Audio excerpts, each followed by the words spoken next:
Hey guys, so this is a experiment video.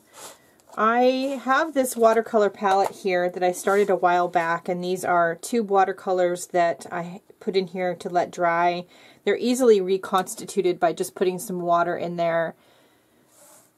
And this was okay when I first started it, although I ended up never using it. And when I went to go use it, I realized this is way too small. I have a lot more watercolors than this. I've already purged what I'm going to of them. And I also would like to have one palette that has my gouache on it, which are these watercolors that are more opaque. I would like it to have my traditional transparent watercolors on it. I'd like it to have my twinkling H2Os on it. I have some colors of transparent watercolor that are in the cake form. I'd like to have those all on one palette, so I can just grab the one palette and start painting. That would be the ideal situation. Let me zoom out a little bit. There we go. The concern for me is how to get some of these cake style watercolors onto a plastic palette. Now I do have a new bigger palette on order. It hopefully will be here soon. In the meantime, I have to figure out how to get things like this onto here without having to go out and buy a whole bunch of new watercolors, because there's nothing wrong with these. Now this is an inexpensive set I've chosen out of my stash of stuff to use for the experiment. When I first started getting back into painting, this is the set I bought. I still have it. It is just an Art Alternatives brand. I think that's the brand. It's an inexpensive set. I think it cost like $5. I think it came with a paintbrush. And I used it. Obviously you can see I really liked this yellow ochre color because I used it a lot. So we are going to, and I've done some Googling, asked some questions, and there's a few different ideas out there. So I'm going to try two different ideas. One of them is from the Frugal Crafter, which is to break it up into a powder, reconstitute it on your palette, and reform the powder back into a hard substance with water. She recommends putting a drop of honey in there or glycerin to prevent bacterial growth and mold. I happen to have a mixture of glycerin and water, so we're going to use that. And then the other idea is to reconstitute it and reform it with alcohol, which is in this bottle. So we're going to try both. We're going to let them dry, and we are going to see which one actually paints the best after it does dry and is easily reconstitutable and you're able to paint with it, so I know which one of these I should use.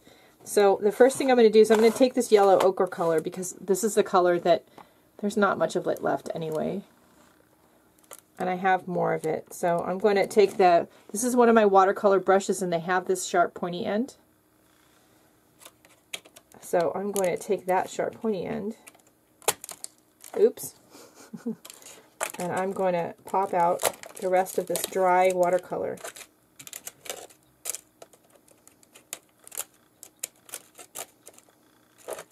And then I'm also, while it's still in here, I'm going to break it up. I've kind of got my hand over it, and I know you can't really see what I'm doing because I don't want it to like pop out everywhere.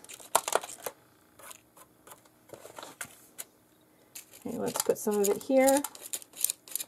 Let's put some of it here.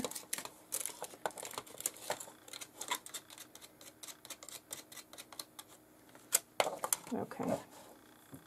Grab the paint flakes that are like flying everywhere.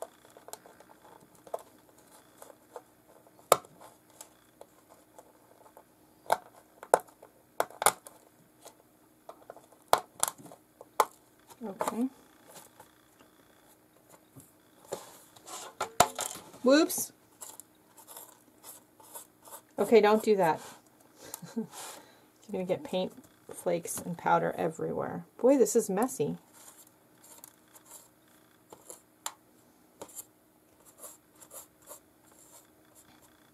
Now I do have a new paint palette on order. I'm not going to get rid of this one. I'm going to use this one for when I have friends and students over, and they're going to be able to play with this one. So then none of this paint is going to go to waste.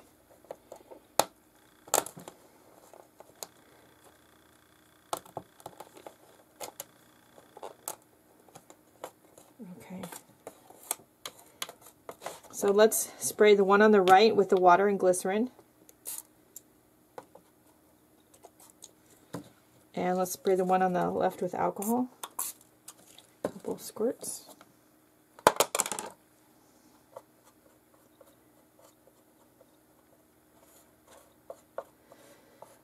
It does form back into a ball fairly easily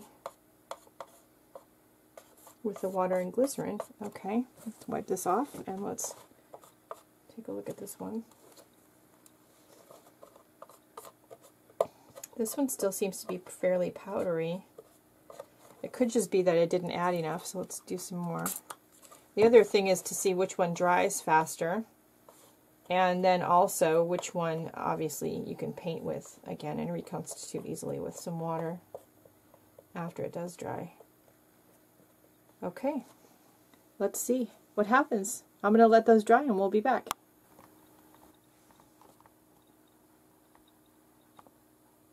Okay, so it's only been a few minutes and the one with the alcohol is already dry. The one with the glycerin is not, so we're going to let it go for a few more minutes. I really want this one to be dry so they're both in the same state before we do our paint test. Alright, I'll be back. Okay, I gotta tell you guys, the one with the glycerin takes a lot longer to dry. It's kind of dry mostly, but it's still not completely dry and it's been a while. I'm going to leave it sit out overnight and we'll see what happens. But in the meantime, I don't want to wait to do our experiment. So here I have a small piece of watercolor paper. I found these 4x6 cards in a stash of stuff when I was moving some things around the other day. And I just got my brush damp with some water. And I'm going to try this one first with the alcohol. I have no idea how it's going to work, actually. I'm going to bring my water over. Well, it seems to turn back into paint, all right.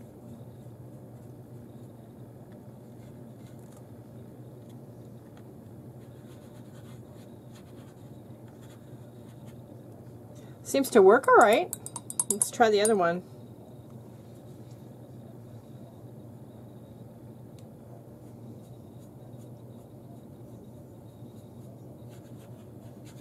This one goes on a little smoother and is not grainy. That one is a little bit grainy. But they both work. I would say just that the alcohol one dries a lot faster than the one with the glycerin. But they both work just fine, equally as well, I think. I do think that it's easier to get it formed back into like a paste or a cake with the glycerin and water. But they both do work, so I hope if you have the same issue that this gives you some ideas of what you can do, whether you're breaking up a broken cake to reform it back into its original container, you're going to do like I'm going to do and put them in a palette. It's just easier to have all my watercolors in one palette.